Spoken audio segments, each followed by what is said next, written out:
కథ ప్రారంభించి కనీసం 5 నిమిషాలు కూడా కావట్లేదు, అప్పుడే ఇంటికి వెళ్ళిపోయి అందరినీ నిద్రల బొమ్మంటున్నావు లేదా పనులు చేసుకోమంటున్నావు.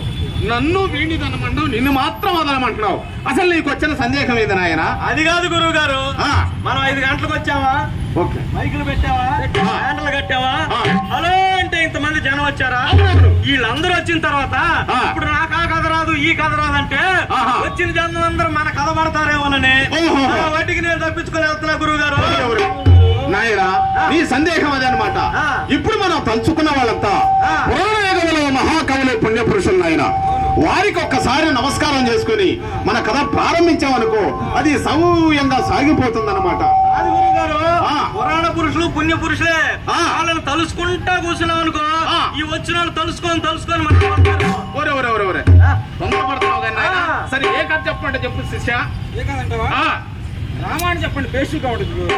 రామాయణం అబ్బో ఏమన్నా గురువు గారు, ఈ రోజుల్లో ఇంటికి ఒక రామాయణం ఉంది కానీ రామాయణం వద్దు కానీ మహాభారతం చూడు. మహాభారతం కథలో బ్రహ్మాండంగా ఉంది చూడాయన.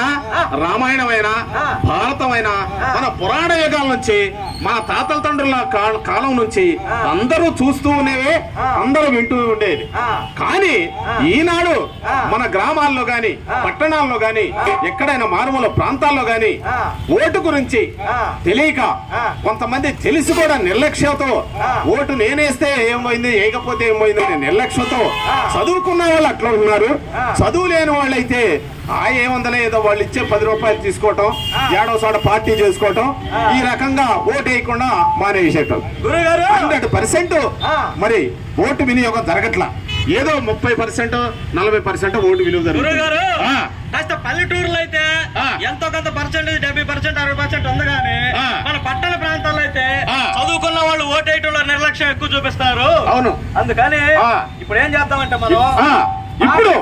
మనం ఏం చేద్దామంటే ఇది బుర్రకథ ద్వారా కాకుండా మన నాటకాల ద్వారా పాటల ద్వారా మేలుకొలు బృందం వారు వచ్చారు, చాలా చక్కగా తెలియజేస్తారు. వారు చేసే కార్యక్రమాలు మనం పక్కేళ్ళు చూద్దాం. నాటకాల ద్వారా పాటల ద్వారా చాలా చక్కగా తెలియజేస్తారు.